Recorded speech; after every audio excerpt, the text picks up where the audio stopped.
My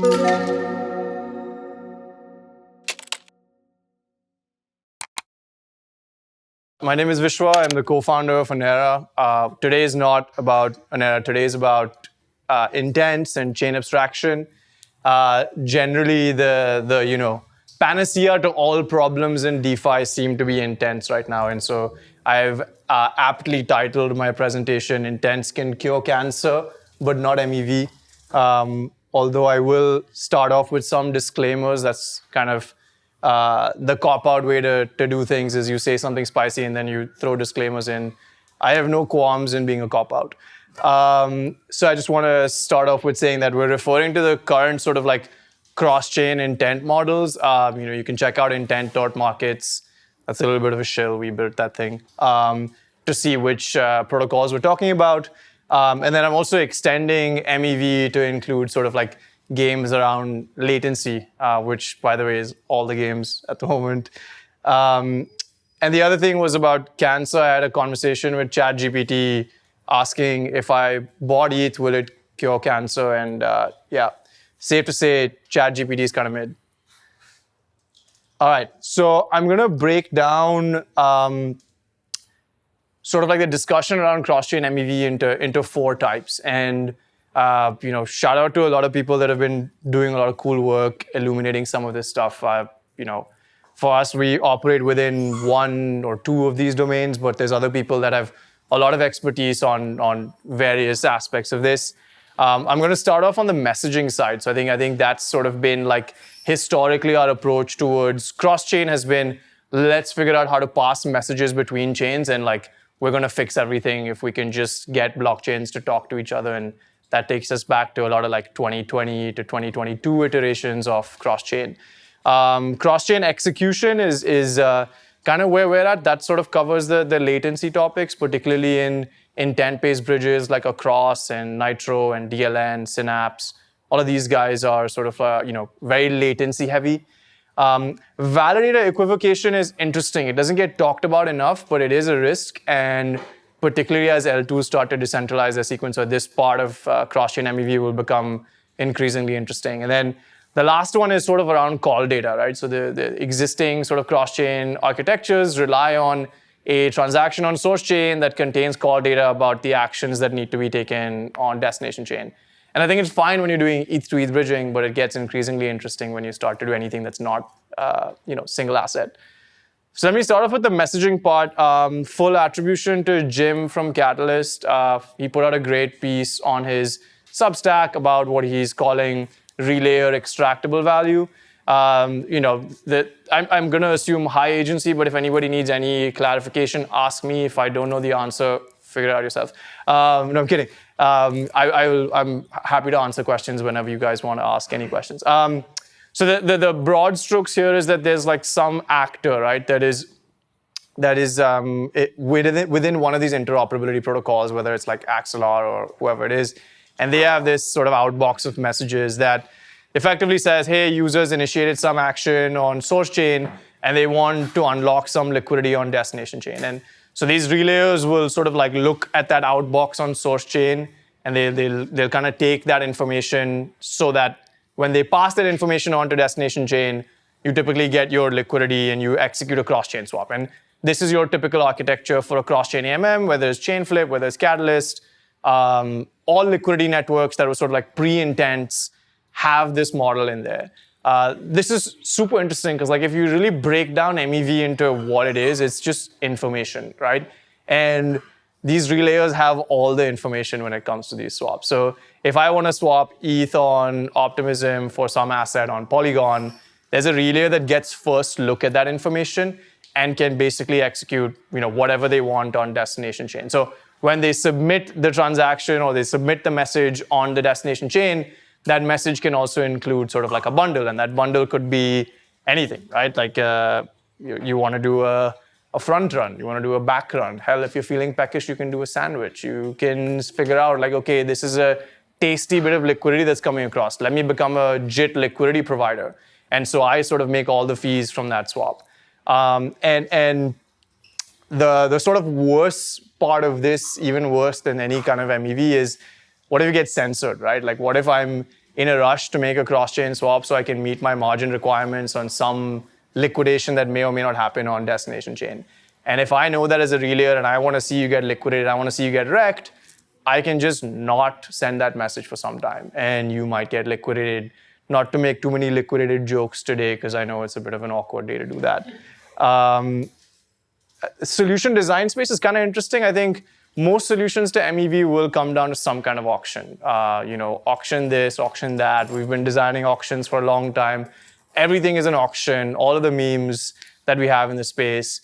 This would typically look kind of like MEV blocker / MEV share, but for messages, right? And fundamentally, the idea is that, number one, this architecture, should it exist, or does it need some improvement and revision?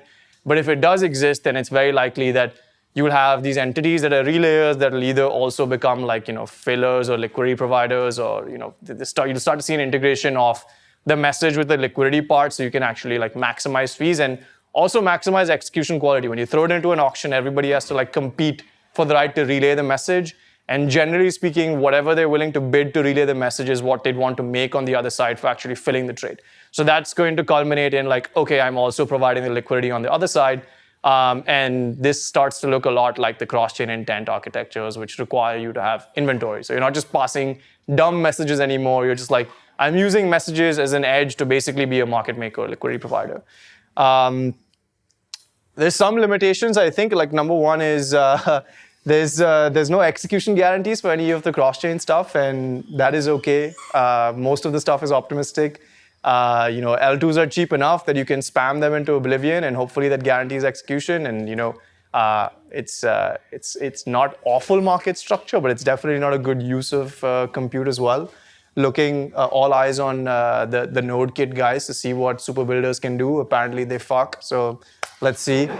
And then, nice, I like that one. The other thing is that these type of systems can be sort of like time and money inefficient.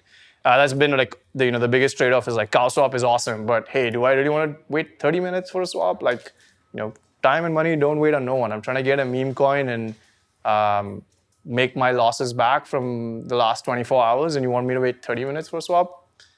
I don't want to do that.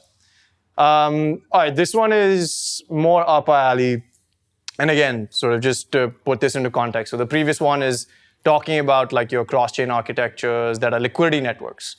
This one refers to these sort of like cross-chain intents, the work around ERC7683, which we already see with Across in their architecture. We see it with DLN and their architecture. We see it with Nitro, Synapse, and sort of like, Catalyst has a wrapper on top called the underwriting model that's also based on this. The idea here is that you are basically engaged in a foot race, right? So we are engaged in this foot race like Anera right now, and its current instantiation is one of, I don't want to say one of the largest, actually maybe we are. We do okay on this like cross-chain filling, solving, whatever you want to call it. And a huge part of that is that we're not supposed to compete on price. These auctions are all first come, first serve. So if you are the first person to bid for this order flow, you win the order flow. And the way it works is there's an interaction that happens on source chain that indicates to fillers that are observing the mempool or the blocks of source chain. This is typically an interaction where assets of a user get escrowed on like Optimism, for example. And once you've got that sort of like block confirmation of the escrowed assets, you got to be you got to be the first person to fill on destination chain. So if someone's going from Optimism to Arbitrum, this is my job as like sort of a cross-chain solver. I need to look at both of these sort of like chains. I need to monitor the nodes or what RPC connections need to be on fleek. I don't know if that's a word that people use anymore, but I tried throwing it in there. But your goal is to kind of minimize end-to-end latency, right? So this is pretty much like up a market maker type person's alley. And we've been able to get away for a long time by just like using alchemy and all of that stuff. But as you start to scale up your operations, you're often faced with this growing up. It's almost like hitting puberty as a solver, right? It's just like I can do a lot of stuff that's cheap in the beginning, but it starts to be additive on a per transaction basis. And so my margin per transaction is low, but my fixed costs are low too. But now if I'm scaling, right? Like for example, Archetype says, hey, I'm going to give you $5 million. Go and do with it what you will. It's like 5 million, that's huge. Okay, maybe I should expand my margin per transaction and start to invest in some infrastructure that allows me to minimize end-to-end latency. And I don't want to pay Alchemy this money anymore. Like, screw that, you know? And the funny thing is, like, most of the default implementations of these intent-based bridges, they're sort of like coded with 5 to 6 block confirmations on source chain. And so you think, okay, cool, I'm going to whip out this little thing in JavaScript and it's going to work and I'm going to make money. And you realize, oh shit, by the time I'm even like bidding after 6 blocks, like the transaction's already been filled and it was filled within 1 block confirmation. And I think I kind of blame Vaibhav a little bit here. It's his fault and the Socket guys, because there's a direct correlation from the flow received from aggregators and the time and speed of execution. And so your sort of protocol owned, the filler that's dog fooding this protocol is effectively saying, okay, we need to be fast because otherwise VC is not going to give me any order flow. So if we need to be fast, we need to set the risk threshold at like 1 block confirmation. So as soon as this transaction is escrowed on source chain, I'm going to send it on destination chain. And if you want to compete, that's the game that you have to compete in. You're not competing on I am going to be reorg resistant, but I'm also going to be a filler, but also going to get speed. Like, that's not, that there is a clear trade-off of sort of like risk reward, and the risk here is that like, yeah, you're not going to get to wait for multiple block confirmations L2s, and that's kind of tricky. But I have some more points on why it's not all that bad. And then the final thing is like L2 RPCs can be sort of like pretty unreliable, right? Depending on how new the chain is, you're doing some of this filling stuff. You're not getting broadcasted the transactions on time. You're using some RPC, and then all of a sudden you realize that, oh shit, I filled someone twice. And then good luck getting your money back if you fill someone twice. Like, hey, excuse me, user 0x, whatever. I think I filled you twice. Can you pay me back? And it's just like, no. I think the externalities from this are interesting. I'm not a sort of like, moral compass of crypto kind of person. I think there's too many people that do that. But if I want to be effective at this game, I have to, at some point, run my own nodes. I have to sort of co-locate with wherever the sequencers are. I definitely can't use JavaScript anymore. I probably won't even be able to use Python in like a couple of months. It's probably going to be Rust, maybe even C++ in the future. Who knows? And it's also interesting to see some sequencer behavior. It's like, you will have to pay gas fees. If everybody's like latency optimized, you will have to increase your gas fees to be first, right? And then that's how sort of sequencers tend to work. And so my thesis is that it's very likely that we're going to lose the sort of solo filler or solver, and it's going to become more of a sophisticated game. And I think it's a bit of a contrarian take because a lot of people are under this illusion that, hey, Wintermute doesn't do the filling. It's a bunch of like solo people that do the filling. And the reason why Wintermute doesn't do it today is it's just not interesting enough for them to have inventory staged on multiple chains. But as liquidity goes up on multiple L2s, you best believe that if the opportunity is good enough, they will come in. All right. How am I doing on time, by the way? Okay, sweet. No one's tracking time. Cool. I'm going to go on and pretend like my 10 minutes just started. Validator equivocation is interesting. I know there's a lot of people doing pre-conf stuff. Pre-confs are, where the mind share is at in Ethereum land. Love pre-confs. If you're trying to win a foot race, you want to do whatever you can to win a foot race. If everybody's using Rust, C++, or whatever, everybody's running nodes, it's like, what's the differentiating factor, right? Maybe I use a pre-confirmation because I'm a smartass and I'm going to buy a pre-confirmation from someone and I'm going to be like, you know what, even before the block is confirmed, I got a pre-confirmation, so I'm actually going to fill you and nothing's going to happen. But something might happen. What if the user is also the validator that's initiating the fill? This starts to become really interesting. And when you have sort of like single domains, these domains are not MEV aware of like what's happening on other chains. They have no clue, right? So I got a pre-confirmation from Titan and Beaver and rsync. So I basically got like a 99% of all blocks pre-confirmation or 95% or whatever that number is. So I filled the user, and I'm assuming this like number is like a pretty large number, maybe greater than 32 ETH, because it's probably some solo staker who's trying to equivocate if they still exist. However, that user is also the validator for the slot. So this user knows that, look, I am the validator for the slot, and I'm initiating this swap, and it's greater than 32 ETH. And if I get filled using a pre-confirmation, when it's my time to propose the block, I just don't include your transaction, and you just gave me free money on destination chain. And I'm not so sure how you might even get slashed. Maybe you get slashed for like excluding a transaction or censoring a transaction, but it could get picked up in the next sort of block, and there may or may not be any way to figure it out. And this is not being talked about, but we're sort of like, working with the commit moves guys to help outline what are some of the risks of introducing pre-confirmations to the chain abstraction landscape. And that's kind of been some things that we've been thinking about quite deeply. And generally speaking, if the reward to equivocate is greater than the economic security, which is the case today as well, by the way, you will get wrecked. And finally, coming to the last one, VC and I were talking about this, I think on Thursday last week or Friday, we were in the office and just, going through call data of different transactions. And, intent-based bridges are interesting because it's just like single asset, so it doesn't matter as much. But we're starting to move towards the direction of like cross-chain swaps, right? And cross-chain swaps are like, okay, let's start with the vanilla short tail stuff, ETH, USDC, it's cute, there's not that much MEV, let's get started, there's liquidity in all the different chains. But if you look at the call data of any of these swaps, they often contain, these 4 points of information, which are like really important for you to understand whenever you're initiating any of these transactions. You have the swap amount and the limit price. So the limit price is something that all these architectures use. It's the worst execution price, right? Like, so this is as bad as it can be, and then everything other than that is just like, you're not incentivized to provide that at the moment. Token ID on source chain, chain ID of destination chain, and token ID on destination chain. So the idea is like, okay, the user is going to be giving me this asset and they want this asset. When this is short tail stuff, it's all good, but when it's long tail, you get exposed to all the usual MEV. And this is actual transactions that you can see right now happening on DLN. This is a user initiating a swap using ETH on Arbitrum to buy Brett. And Brett is a meme coin. I'm sure it's glorious. It's on Base. If you're trying to make your money back, maybe Brett might be the solution. Who knows?